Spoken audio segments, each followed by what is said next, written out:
Thus far in the course, we've treated electricity and magnetism as separate phenomena.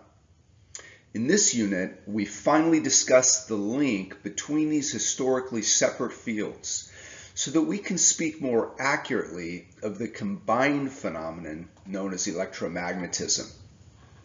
In the not too distant past, we discussed a generalized form of Ampere's law.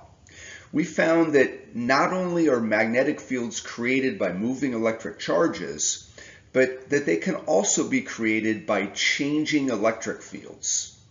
So, if changing electric fields give rise to magnetic fields, is the reverse true? That is, do changing magnetic fields give rise to electric fields?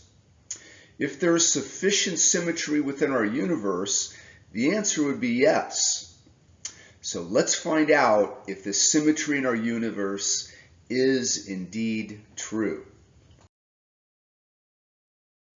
The phenomenon of electromagnetic induction tells us that when the magnetic flux inside a coil of wire changes, an electric current is induced or created inside of that coil.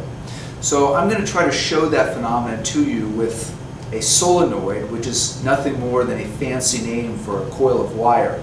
And you'll notice here that I've connected the solenoid to a large ammeter, which will show us if there is a current generated inside the coil. Now, the magnetic field will be created with this permanent bar magnet here.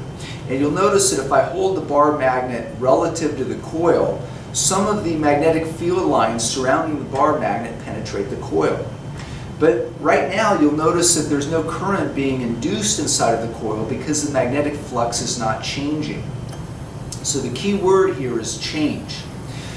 Notice that if I move the magnet relative to the coil, I will get the magnetic flux inside the coil to change, thus inducing a current. So let me move the magnet in and out of the coil. Take a look at the ammeter. As the magnetic flux through the coil increases, we get a current in one direction. As the magnetic flux through the coil decreases as I remove the magnet, we get a current generated in the opposite direction.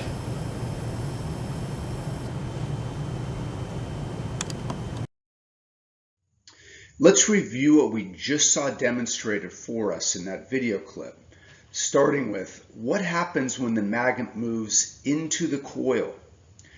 Okay, as you can see in the simulation, a current gets induced in the coil. Why? Well, in this case, because the magnetic flux in the coil is increasing in time as the magnet is moving towards it. So what happens when the magnet remains stationary in the coil, like what you see pictured on the screen right now? Well, here you notice that there is no current generated. True, there is a magnetic flux through the coil as the magnet is inside of it, yet there is no change in magnetic flux.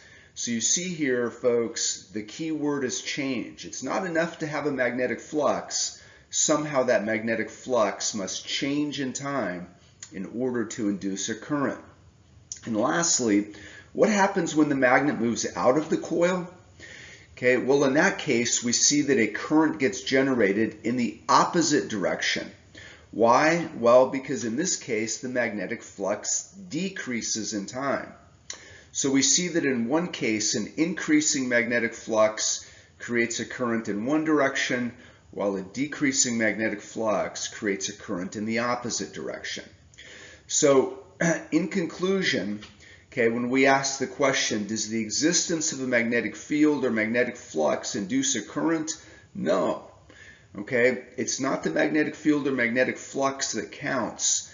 Okay, in general, what causes a current to be created or induced in a circuit? Okay, a changing magnetic flux. Somehow that magnetic flux through the coil, through the circuit, must change in time. So what you've witnessed in this demonstration is an example of the phenomenon we call electromagnetic induction. This is the phenomenon whereby a changing magnetic flux through a coil of wire, or we could say circuit in general, induces or creates an electric field in the coil and thus current in the coil. And as our little friend observes here, we too notice that a current is being generated in a circuit when there is no power supply. That current is being generated simply because of the fact that the magnetic flux through the coil, through the circuit, is changing in time. So we've talked previously about the concept of electromotive force, or EMF, in our discussion on circuits.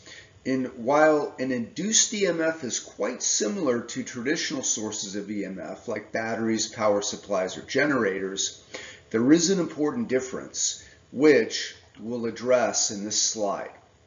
So this phenomenon, called electromagnetic induction, was formalized by the great British scientist Michael Faraday.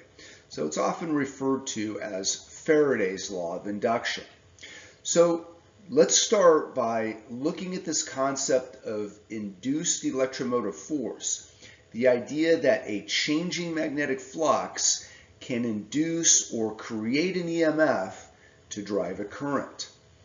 We've talked previously about sources of EMF. Think back to our discussion of circuits.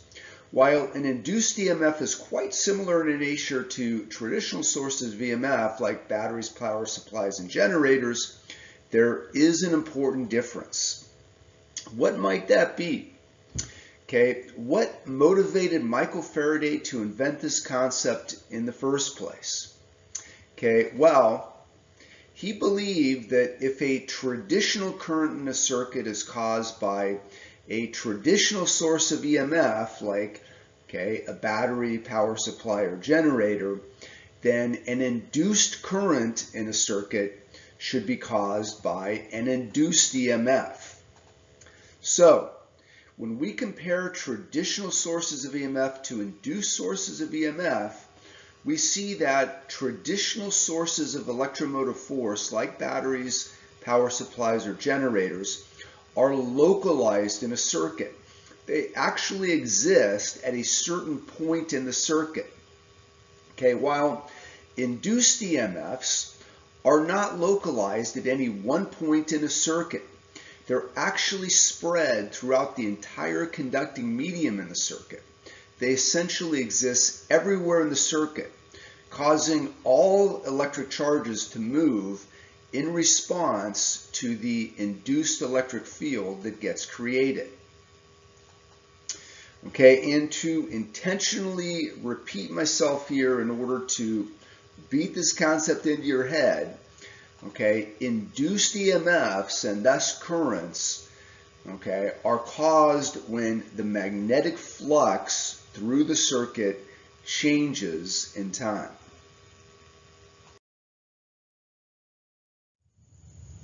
So in this slide, we'll state Faraday's law as it applies to circuits. In our next lecture, we'll talk about a generalized form of Faraday's law, where a changing magnetic flux could exist in a region of space where a circuit doesn't exist, where there is no conducting material, with free charges that can move. But more on that later.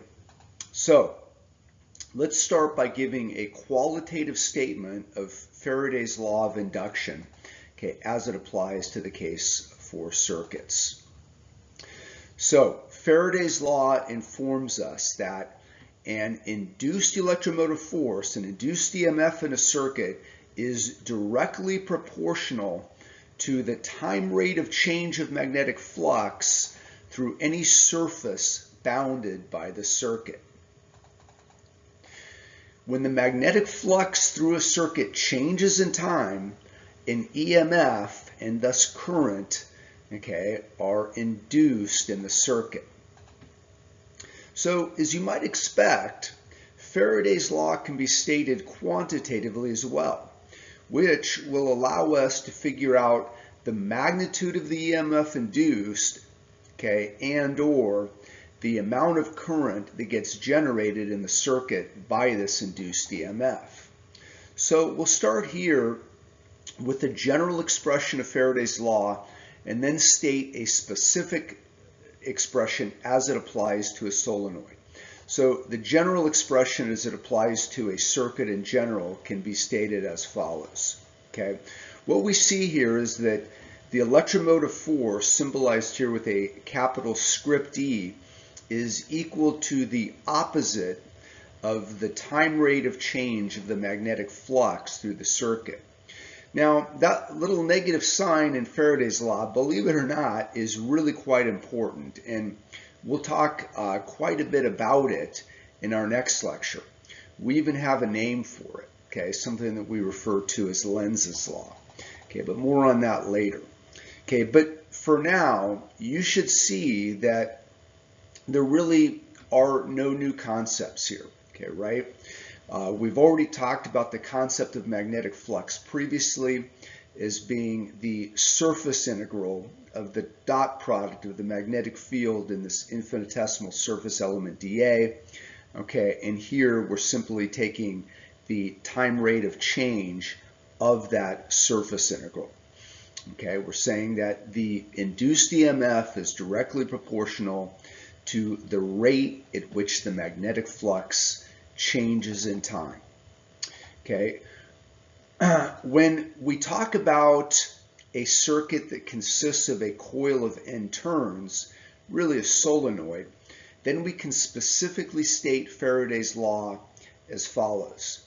Okay, we can say that the induced EMF is equal to the opposite of N, the number of turns in the coil, times the time rate of change of the magnetic flux.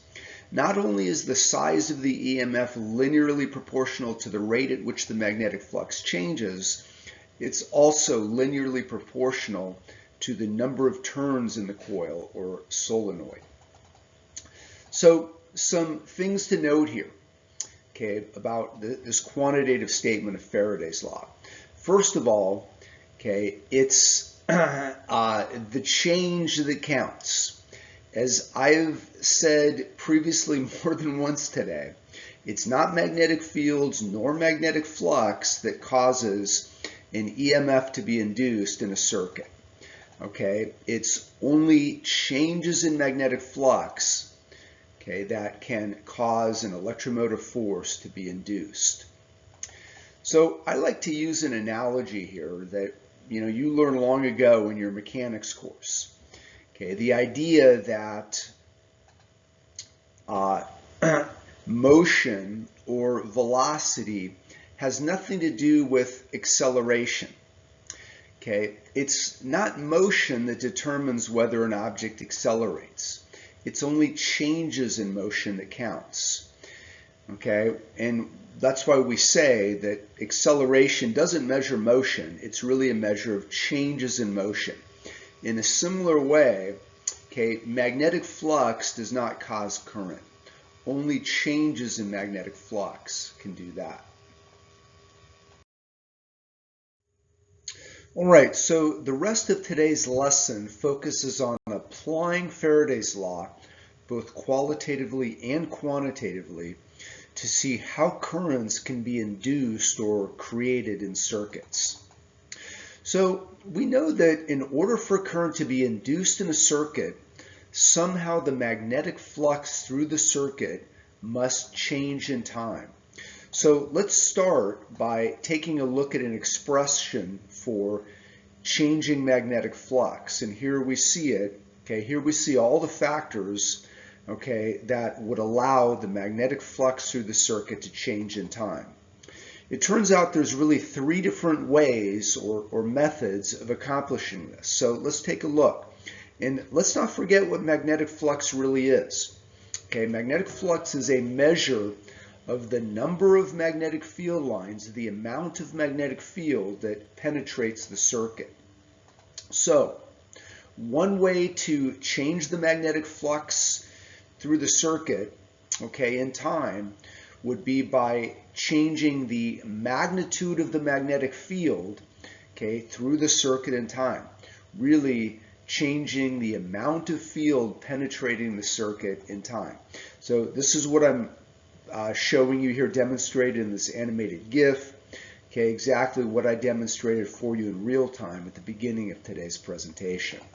Okay, now a second method to change the amount of magnetic field penetrating your circuit in time would be, okay, to change the circuit area.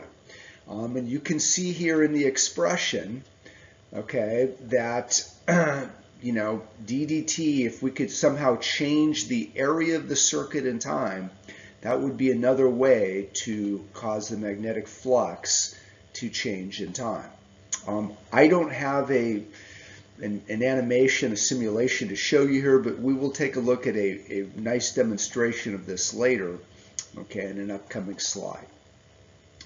A third way to change the magnetic flux and thus the number of magnetic field lines penetrating a circuit per unit time would be to change the orientation of the magnetic field in the circuit, or the orientation of the circuit with respect to the magnetic field. Okay, in other words, when we take a look at our expression here for changing magnetic flux, we see here the cosine theta factor. Okay, so if that were to change in time, okay, we would be changing the orientation of the circuit with respect to the magnetic field, okay, and that would allow the magnetic flux through the circuit to change in time. So one way of doing that is what I'm showing you here in this simulation, where we see a rotating magnet, okay, with a stationary coil. An equivalent way to change the magnetic flux through that coil would be to take a stationary magnetic field and actually rotate the coil itself. And this is what we will see happens, okay, with real power production in the form of electric generators. All right, so let's start by taking a look at how this first method, that is the idea that the magnitude of the magnetic field through our circuit, if that changes in time, causing a changing magnetic flux, that this is one of the ways of inducing a current in the circuit. So we're going to start by taking a look at this quantitative example here. Notice that in this example we have a solenoid. Okay, and we are told that the current in the solenoid is a time-varying current. Okay, in other words, the current changes in time. And as you can reason, if the current changes in time, so will the magnetic field in the interior of that solenoid. So we're told that inside the solenoid and coaxial with it is this tightly wound N-turn coil, okay, having a radius r. So we want to find the magnitude of the EMF induced in the coil, okay, by this changing current in the solenoid. So let's start by just taking a look at what is happening here qualitatively, okay, to produce this induced current in our small coil.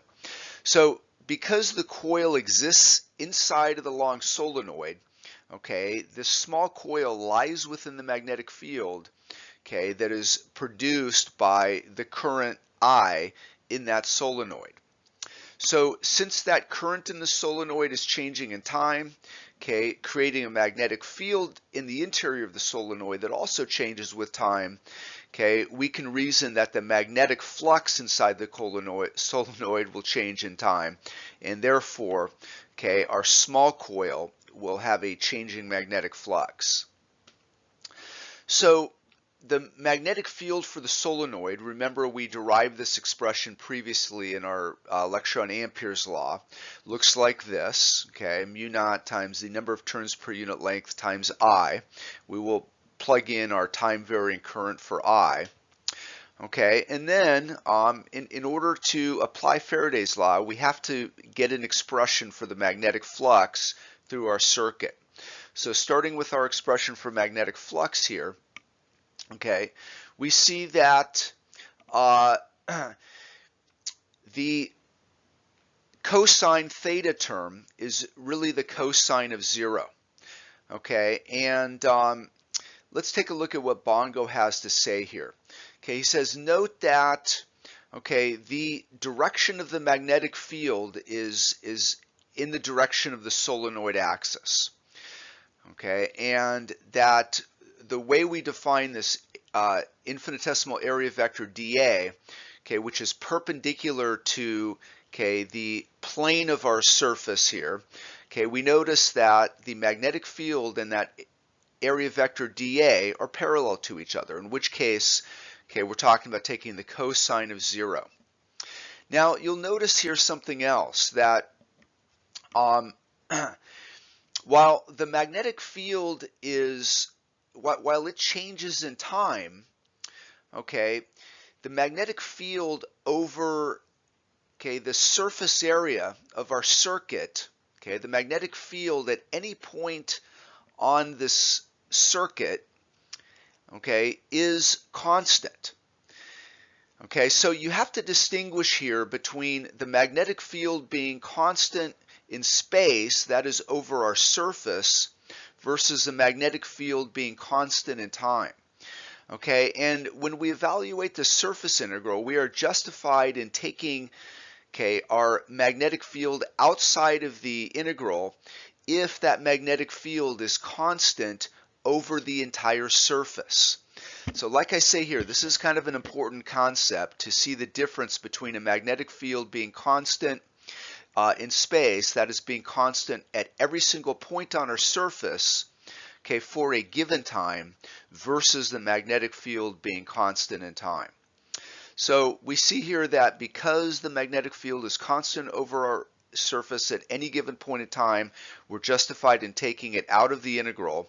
So at the end of the day, all we have left inside our integral is, okay, this infinitesimal area element dA, okay, which case we can sum it up or find the total area of our small coil here, okay, which is going to be pi r squared.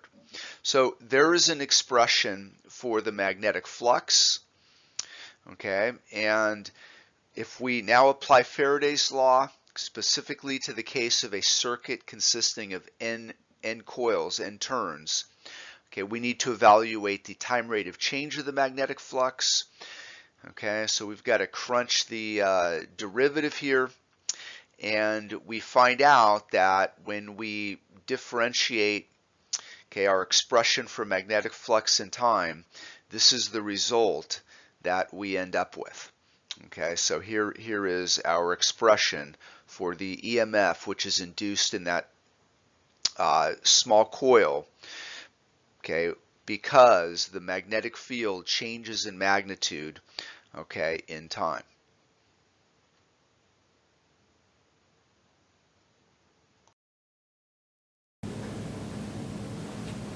Right, folks, so what we have here is a solenoid that we've connected to a signal generator here that is going to provide a small but time-varying current, okay, to the solenoid. So as you would expect, any current-carrying solenoid is going to produce a magnetic field within the interior of the solenoid. And the fact that the current supplying the solenoid is time-varying, it's changing in time, that tells us that the magnetic field in this interior region of the solenoid is also going to change in time. So we have a time-varying magnetic field as well. Now we have a second coil here. You notice this second coil is a non-powered coil. It's not hooked up to a power source, although it is hooked up to a voltmeter here, so we can measure any voltage that would happen to be induced in it. And what I'm going to do is place this coil inside the solenoid, okay, so that as many magnetic field lines as possible that are in the solenoid will penetrate that coil. And let's turn on the voltage source here and see what happens. Okay, as you can see, we have, okay, a time-varying voltage which is being produced in our small coil as a result of the time-varying current and magnetic field generated in the interior of the solenoid. This is a phenomenon of electromagnetic induction. In this case, the induced EMF is created, okay, by this magnetic field, okay, whose magnitude is changing in time in the interior of the solenoid.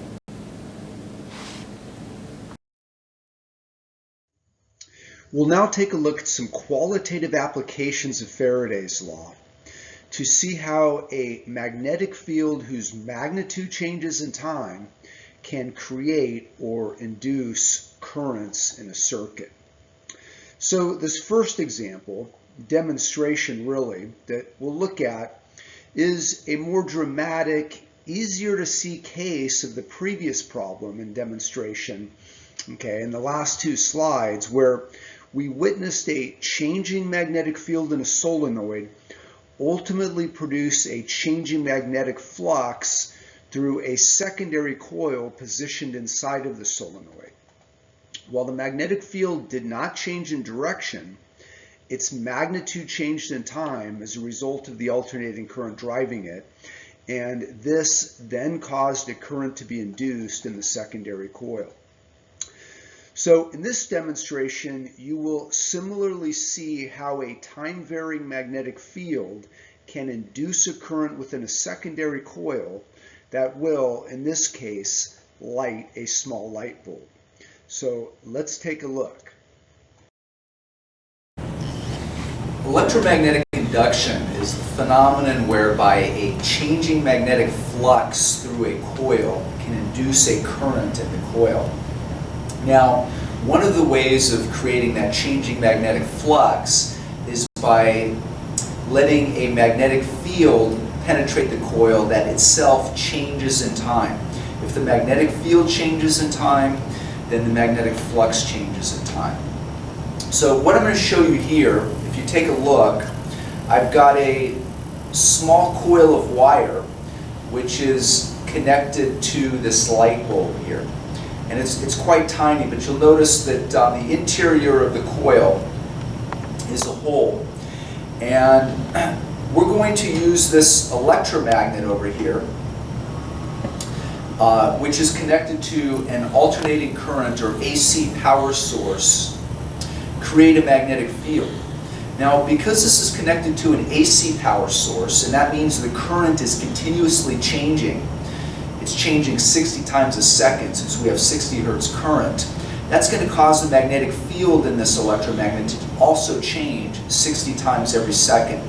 So if I place that electromagnet through the coil here and activate it, we're going to get a changing magnetic field inside the coil, which will cause a changing magnetic flux, which will induce a current that is going to be used to light the bulb. So let me activate the electromagnet.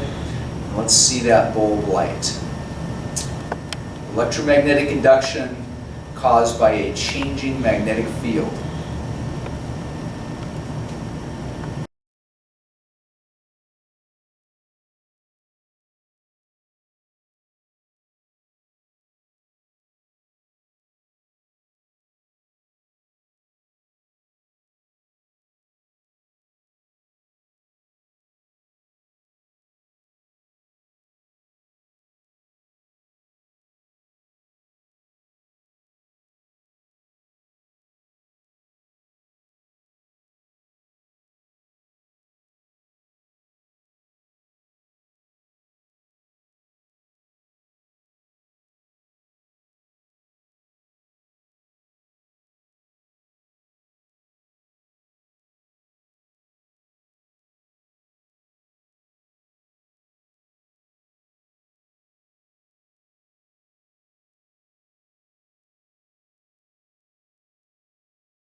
Let's consider some other applications of how a magnetic field that changes in magnitude can induce an EMF and thus current in accordance with Faraday's law.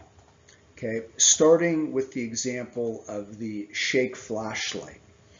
Hopefully you've come across one of these devices in your life, and if you have, you probably know just how much shaking you have to do in order to produce just a little bit of light that you may need, okay, on that hike or, okay, in your camping trip. So how do they work?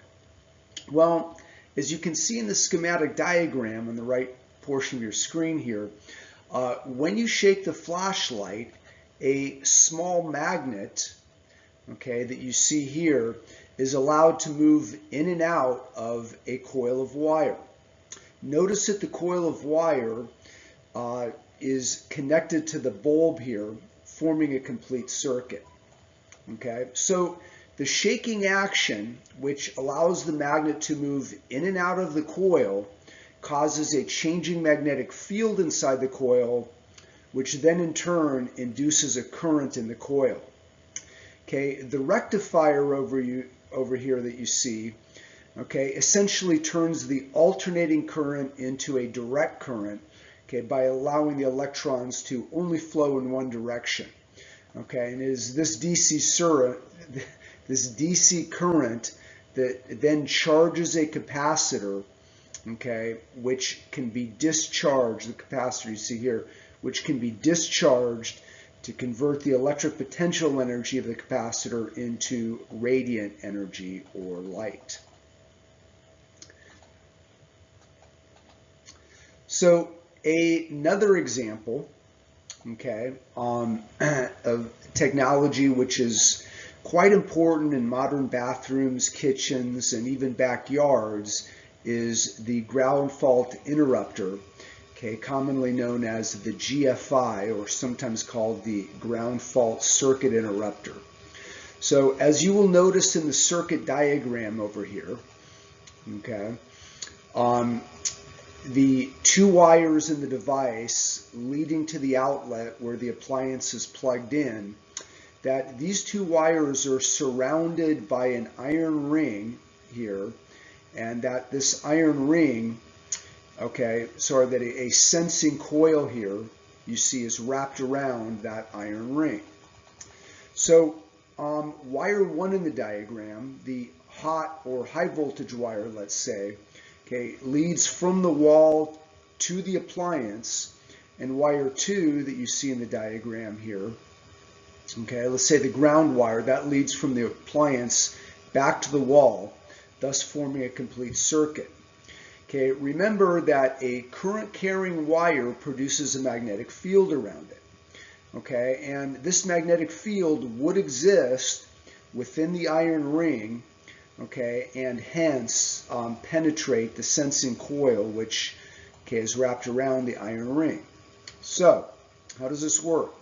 When the appliance is functioning properly, the alternating current pictured to the right in wire 1 is exactly equal and opposite, okay, to the current that is flowing in the opposite direction in wire 2. In which case, with these equal and opposite currents, there is no net current through the wires on the interior of the iron ring, and therefore no magnetic field induced in the ring, nor the sensing coil. Okay, that's when the appliance is functioning properly. But if there should happen to be a malfunction in the appliance, a malfunction of the device, such that there is a short circuit or leak to ground, in that case the current in wire 2 will not be the same as the current in wire 1, in which case there will be a net current, okay, and thus magnetic field created in the ring, in the interior of the ring, and thus the sensing coil. And this changing magnetic field, okay, whose magnitude will change in time, will therefore induce a current in the sensing coil and thus cause the device to trip the circuit. Let's take a look at a few more examples where the magnitude of the magnetic field through a circuit changes in time, thus inducing a current in the circuit, and how this phenomena can be used in various technologies. So we'll start by taking a look at the pickup coil used in an electric guitar or microphone. The pickup coil consists of a coil of wire that is wrapped around a permanent magnet. In the case of an electric guitar, near that permanent magnet is a guitar string, which is a ferromagnetic material. So the portion of the guitar string near the pickup coil becomes magnetized by the permanent magnet in the interior of the pickup coil. So imagine what happens, as you can kind of see in the simulation, as that guitar string vibrates back and forth. Its very weak magnetic field will penetrate the pickup coil, and it will cause the magnitude of the magnetic field inside of that pickup coil to change in time. And according to Faraday's law of induction, that will therefore induce a current in that pickup coil. That current will then lead to an amplifier which can amplify the very weak signal, from which it can be used to drive a loudspeaker. So think about what's going on here. The vibrating string has a certain frequency of vibration. As it vibrates back and forth with a certain frequency, the magnetic field produced by the string is changing at the same frequency inside the pickup coil, which induces an alternating current, having the same pattern, the same frequency. This alternating current can then drive a speaker where the pattern of the alternating current is replicated in the back and forth motion of the speaker cone, creating a sound with exactly the same pattern that the string, the vibrating string started out with. So this is pretty much the same technology that's used in a microphone as well. Simply replace a vibrating string with a vibrating membrane. These next couple of examples we'll take a look at involve the same phenomenon.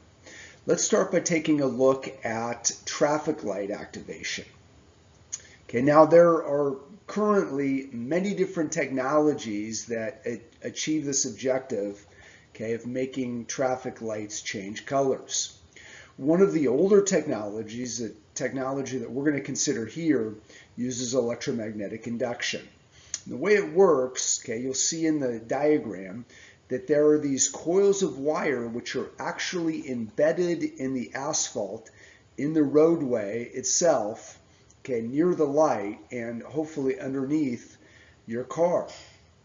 These coils of wire are actually powered so that there is a magnetic field that gets created in their interior. Imagine what happens when your car, a large ferromagnetic object containing lots of iron atoms, drives over these coils. Well, the magnetic field that is created by these coils, that exists in the interior of those coils, will interact with the magnetic domains inside your car, causing the magnetic dipole moment vectors, of the iron atoms in your car to be aligned with the magnetic field, of the coils themselves.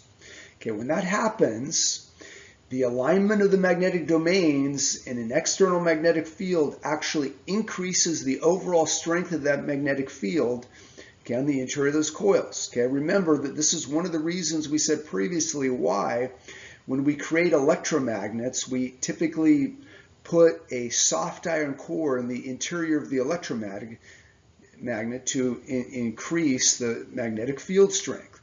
So in this case, the increasing magnetic field strength represents a changing magnetic field, and that magnetic field which changes in time, in the interior of those coils, can then activate a traffic light circuit, by inducing a current in that circuit. Like I said previously, there's lots of technologies that are used to activate traffic lights, including but not limited to a photoelectric eye, set timers, or even video cameras. The technology discussed here in this slide has been around a long time and has very often led to complaints by cyclists. And I can remember this all too well. When I was a kid, I had a mode of transport which many of you probably never heard of, called a moped, a transportation device, kind of like a powered bicycle. And I can remember if I was driving around late at night where there was no cars on the road, I could come up to these traffic lights on my moped, and I could not get the light to actually activate. Why? Well, there just simply weren't enough iron atoms in my moped, okay, to change the magnetic fields enough, okay, on the interior of those coils to be able to induce a current needed to activate the traffic light circuit. Okay, and certainly if you're riding any kind of bicycle, that is a common complaint with those types of lights. So the last technology we'll take a look at is very similar, okay, in how it works to what we just discussed with the traffic light activation, and that is the metal detector that you will pass through at airports. So a common airport metal detector uses a technology that is virtually the same as the one we talked about for the traffic light activation. When you pass through that metal detector at the airport, you're really passing through a large metal box. What you don't see is that there are coils that are wrapped around that metal box, okay, which have a current in them to produce a magnetic field on the interior of the coils in the region that you're passing through. So when you walk through that box, you're walking through a region with a magnetic field. So try to think about what happens. If you don't have any metal objects on your body, then okay, the magnetic field on the interior of the box doesn't change as you walk through it. Okay, but should you have a metal object near your body, even a paramagnetic object, those magnetic domains will become at least partially aligned with that magnetic field, causing a change in the magnetic field in that interior portion, and therefore a changing magnetic flux inside those coils, which according to Faraday's law will then induce a current which can trigger an alarm and ultimately delay you getting on your plane.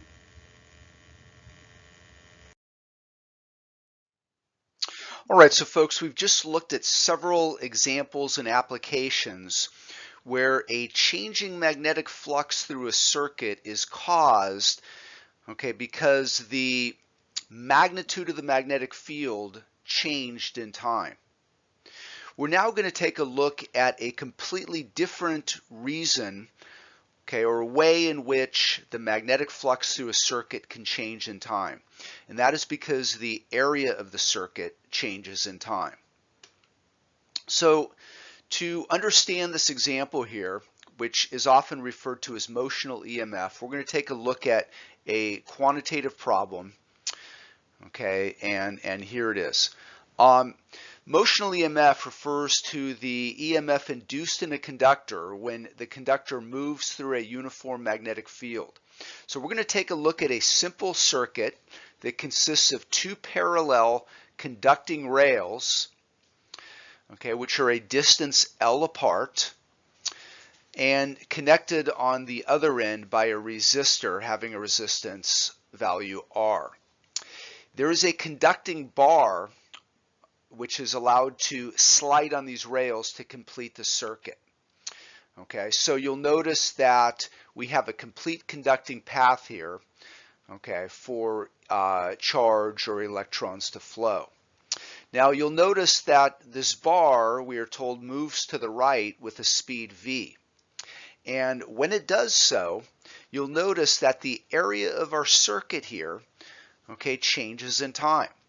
You'll notice also that there is a magnetic field which is directed into the plane of the page here, or into the plane of your computer screen, okay, so that if the circuit area were to change in time as this bar slides to the right, okay, then the amount of magnetic field, that is the number of magnetic field lines penetrating that surface area, will also change in time, okay, causing a changing magnetic flux, and therefore it should induce a current in the circuit.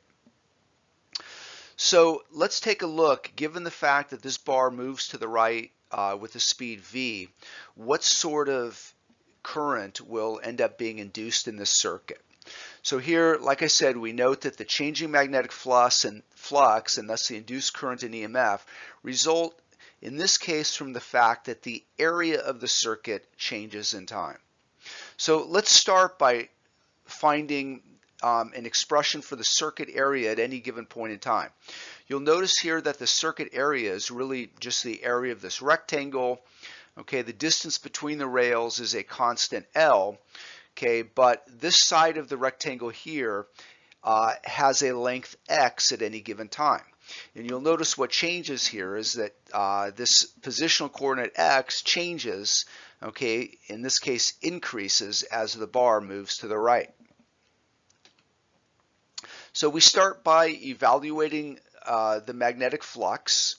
Okay, that is this surface integral of B dot dA, and Bongo is really going to beat this idea into our head here. Notice in this case that the magnetic field, which is directed into the plane of the paper, okay, is also in the same direction as that infinitesimal area element dA, which by definition is always perpendicular to the surface. So here we see that the magnetic field at all points on that surface is constant. Okay, so it is constant in space, and in this problem, you'll notice that the magnetic field is also constant in time. So remember, okay, as I've said many times, that there's a difference between the magnetic field being constant in space, okay, over a surface at a given time, versus a magnetic field, okay, being constant in time at a given point in space. For this particular problem, we find that not only is the magnetic field constant in space, constant over that entire surface area, okay, the magnetic field is also constant in time. It doesn't change at all. But when we evaluate a surface integral, we are not interested in the time coordinate. We are only asking the question, is that magnetic field constant in space? In which case, if it is, okay, then we can take it outside of the integral. So as we've already said, the magnetic field and our area vector dA are in the same direction, so the cosine theta factor becomes cosine 0. We can take the magnetic field out of the integral sign, okay, in which case we're left integrating simply, or summing up all the dAs, okay, and when we do so, we get the total area of our circuit at any point in time, which is given by this expression B times L times X. So once we have our expression for magnetic flux, we're now in a position to apply Faraday's law, which says we need to take the time rate of change of magnetic flux. Okay, and you'll notice here when we differentiate this expression with respect to time that the magnetic field we set is constant in time, L, the separation distance between those rails, is constant in time, okay, but that X, okay, this position coordinate X does change in time.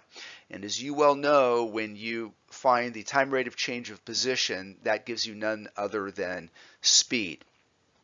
All right, and finally, to find that induced EMF, we need to multiply the change in magnetic flux by the number of turns in our circuit, which for this particular circuit really just consists of one turn. Okay, so the number is 1. And since we're asked to find the induced current in the circuit, not the induced EMF, we can simply apply Ohm's law, okay, and divide that induced EMF by the resistance to get an expression for the induced current. I'm now going to try to demonstrate as best I can this motional EMF that we just introduced in the previous slide. So what I'm going to demonstrate for you makes use of the magnetic force accelerator that you witnessed previously in a lesson on magnetism and in particular magnetic forces. You may recall that when we used this in a previous lesson, we actually connected these bars, these rails, to a power source. And this power source generated a current in the rails and bar, okay, and because the bar was in a magnetic field, it experienced a magnetic force that accelerated it along the rails. In this particular demonstration, we're using the apparatus quite differently. In this case, we don't have our apparatus hooked up to any power source, but rather we have it hooked up to an ammeter so that we can see if a current gets generated in the apparatus. So in this case, okay, we're going to have to input some energy by physically moving the bar back and forth. And when we do so, you'll notice that in moving the bar, okay, we are changing the area of the circuit, okay, that is being penetrated by the magnetic field. Okay, and by changing that circuit area, okay, we're changing the amount of field, that is the number of magnetic field lines penetrating the circuit in a given time. And therefore, we should be able to induce an EMF and induce a very weak current in our circuit. So let's take a look. Electromagnetic induction is the phenomenon where a changing magnetic flux through a closed circuit or coil causes or induces an electric current. One of the ways to create a changing magnetic flux is to actually let the area of your circuit change. So if you look at this setup here, what we have is a magnetic strip which creates a magnetic field, and we have a circuit we're going to create here with these two rails on the side of this magnetic strip, which I've connected to an ammeter here to measure electric current. When I use this cylinder here and touch it here, you'll notice that we have a closed circuit and we have this magnetic field which penetrates our closed circuit. Now by moving this bar to the right or to the left, I can effectively change the area of the circuit. This causes the magnetic flux through the circuit to change and will therefore induce a current. Now this induced current is going to be very, very tiny. So we'll zoom in on the ammeter as I'm doing this to show it. So let me move this cylinder back and forth, causing a changing area of the circuit. And as the area changes, the magnetic flux changes, and we have a very, very small current induced in our circuit.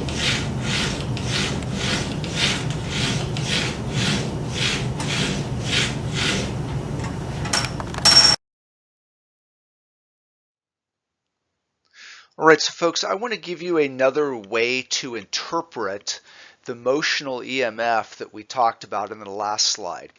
And not because this interpretation is going to really help you learn anything new about electromagnetic induction, but this interpretation, this other way of looking at the phenomenon we just saw, uses physics that you already know about.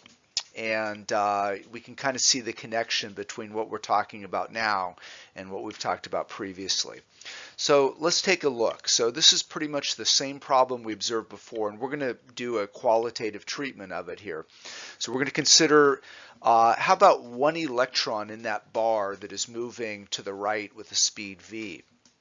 And you know that whenever you have a charged particle moving in a magnetic field, it experiences this magnetic deflecting force, okay, given by this expression here, QV cross B. So bottom line, that electron experiences a force, okay, and when we look at the direction of that force according to the right-hand rule, okay, remember this is an electron, a negatively charged particle, okay, that the force on that electron, okay, is going to be downwards in the figure. So what happens then? The electrons are going to start to move downward and they're going to collect on the bottom side of that bar. That's going to leave a net positive charge on the upper portion of the bar. Remember that this is what we referred to previously as the Hall effect. That when you have a conductor moving in a magnetic field, this charge separation sets up an electric field in it. And we had mentioned, for example, that if you have even an airplane moving in the weak magnetic field of the Earth, that in the wings of that airplane, you get this electric field set up, okay, simply by having free charge carriers moving in a magnetic field. So in this case here, as these electrons move downwards, okay, under this magnetic force, this electric field gets set up, and eventually you're going to get an equilibrium situation where the force, the downward force on those electrons due to the magnetic field, okay, is going to exactly equal the upward force that would be exerted on them due to the electric field. So this is when we can say that, okay, electrostatic equilibrium has been reached. So you can see here in this expression that when the electric force on the left-hand side here, the force due to the electric field, is exactly equal in magnitude to the force of the magnetic field, okay, that we get this relationship that the field strength will be identical to the speed with which that bar moves times the magnetic field strength. So this charge separation giving rise to an electric field, remember that that uniform electric field, once equilibrium is reached, okay, will basically create a potential difference across that bar. And we can kind of think of this in the same way as, you know, the part of the bar in contact with these conducting rails here. In a sense, we can think of those portions as being like a parallel plate capacitor with a uniform field in between the plates there, in which case that potential difference for a uniform field is going to be equal to the field strength times the separation distance, okay, between the rails here. Really, we can think of it as the separation distance, the plate spacing here. And when we substitute our expression for the electric field in terms of the magnetic field, we see here we end up with this expression B times L times V, which you recall is exactly the same expression we got for the EMF, which is just your potential difference. Okay, the expression for EMF that we got in the last slide, that was the EMF that was induced, okay, because of the changing circuit area. So as I'm saying, this is just an alternative way of looking at, okay, the motional EMF. Electromagnetic induction is the phenomenon where a changing magnetic flux through a circuit will induce a current in the circuit. Now, there's many ways to change the magnetic flux through a circuit. One of the ways to do it, if you have a constant magnetic field, is to actually change the area of the circuit. And if the area of the circuit changes in time, the amount of field penetrating that area will change and will thus induce a current. What we're going to demonstrate here is what I call the jump rope generator. And we're going to use an extension cord to serve as a jump rope. And you'll notice that the extension cord is connected to an ammeter over here, and we'll take a look at the current generated in a second. But we have a complete conducting loop, so we have a circuit. This jump rope is being twirled in the constant magnetic field of the Earth. And you can imagine that as that jump rope moves in its loop, it is cutting across the magnetic field lines of the Earth. And because the area of that loop is changing in time, the amount of the Earth's magnetic field penetrating the loop is also changing in time. And this will induce a very weak current in the circuit, which we can measure with the ammeter. The Earth's magnetic field is extremely weak, but because we have a very large jump rope and we are drastically changing the area, we will get a noticeable, okay, but small current generated in the loop.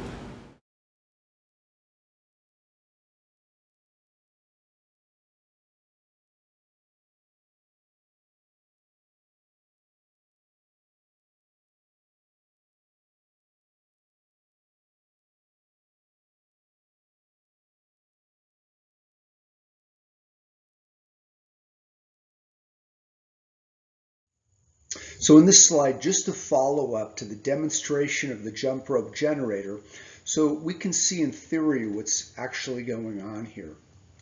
Okay, first of all, notice that the jump rope generator, okay, when connected to the ammeter, that these red lines trace out a complete circuit. Okay, so you do have a complete circuit to start out with. And you'll notice that when the jump rope is in its up position, okay, that I'm showing you here in the slide that the circuit area is quite large. Okay, but that a short time later, the jump rope is in its down position, in which case the circuit area has gotten much smaller. So you can see that by rotating the jump rope, the area of the circuit is changing continuously in time while being penetrated by the weak, constant magnetic field of the Earth. And although the Earth's constant magnetic field is quite weak, it is strong enough that the act of changing the circuit area in time causes the amount of field penetrating the circuit, that is the magnetic flux through the circuit, to change in time, okay, thus generating a weak current which registers on the ammeter.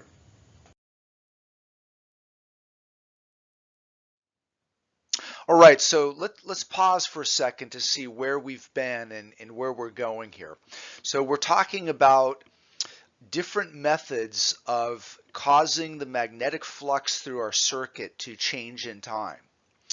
And we started out by saying, well, one of the ways of causing a changing magnetic flux would be if the magnitude of the magnetic field penetrating the circuit actually changed in time. Okay, what we just saw in the last couple slides was a completely different method. Okay, that is having the actual area of the circuit change in time, okay, to cause a changing magnetic flux. Now, while having your circuit area change in time theoretically does produce a changing magnetic flux and therefore induced EMF and induced current, this is not a means of causing a changing magnetic flux. It's not a means of inducing currents that's practical in any sense. So what we're now going to take a look at is a third, far more practical way of inducing a current in a circuit, that is to cause a changing magnetic flux. And this is by actually changing, okay, the orientation of the circuit within the magnetic field. Okay, and by doing this, we change the magnetic flux and get an induced current. And this is how the electric generator works. So this is a far more practical means of, creating real currents, induced currents in technology. So we're going to look at the electric generator from a quantitative point of view, and we're going to try to simplify things. So we're going to look at a simple generator that consists of a circular wire loop of radius A. Say it has a resistance big R, and we initially start out with, okay, the plane of our loop, okay, being perpendicular to a uniform magnetic field. So in the page here, you see the magnetic field is going into the page, and you'll notice that in our initial orientation, the plane of the loop, okay, is perpendicular to that field. And what we're going to do is we are going to start rotating that loop about an axis through its middle here. Okay, and we're going to rotate it at a constant angular speed omega. And you'll notice that here, okay, as that loop rotates, the magnetic flux changes in time. Okay, you'll see that as that loop rotates, okay, the number of magnetic field lines penetrating the loop will change in time, and thus should induce an EMF that could be used to drive a current in that loop. So if we want to apply Faraday's law of induction, we need to start by finding an expression for the magnetic flux through our circuit. Okay, so we'll start with a definition of magnetic flux. And let's not forget that Bonga always has his 2 cents to add here. And when we look at evaluating that surface integral here, a couple things to note. One, note that the magnetic field is constant over the entire loop area, okay, at any given time. So the magnetic field is constant in space. therefore can be taken outside of the integral. And you'll also notice when we look at this cosine theta factor that while cosine theta, or I should say while theta changes with time, it does not change with position. So in other words, the angle between the magnetic field and our area vector dA is constant at any given instant in time.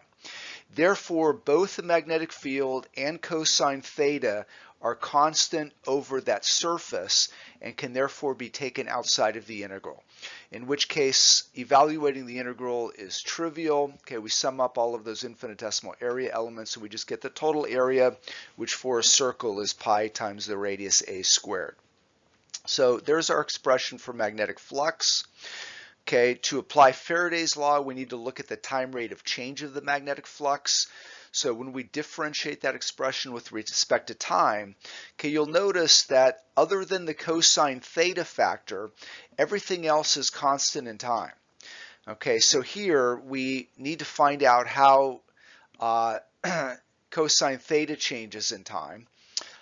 Good thing for your first calculus course. So when we differentiate cosine theta with respect to time, okay, we end up getting minus sine theta, don't forget the chain rule, times d theta dt. Remember that d theta dt from your mechanics course is nothing more than omega. That is simply the angular speed of the loop. Okay, so we can write d theta dt as omega. And also recall that for a constant angular velocity, okay, if that loop is rotating at a constant rate, that theta, okay, our change in angular position is nothing more than omega t. That is, okay, simply the kinematics for, okay, rotational motion where the angular acceleration is 0. All right, we can substitute that expression in. So we end up with this expression for the time rate of change of the magnetic flux. And when we apply Faraday's law, okay, that induced EMF is just the opposite of that. So you see here we get this expression, okay, pi a squared times the field strength times the sine of this factor omega t. And finally, we can incorporate Ohm's law if we want to find out what that induced current is, since we know the total resistance of our circuit. So that induced current, okay, is given by this expression. Now, it's interesting to note here that, okay, unlike our previous examples where the current was constant in time, okay, in this example, we see that the current changes in time. That is, there is this sinusoidal time dependence to our current. And this is exactly what you get with okay, the alternating current that is produced by electric generators in this country, right? This, even though this is a very simple illustration, okay, really the only difference is that at your power plant, you don't have a single turn coil of wire. You've got a coil consisting of many, many turns, okay, that is simply rotated or spun in these in a uniform magnetic field, okay, that is established with very powerful electromagnets. And as those coils rotate in time, okay, 60 times a second, okay, you are generating 60 hertz current, okay, which changes sinusoidally in time. So this is basically how alternating current is produced with an electric generator.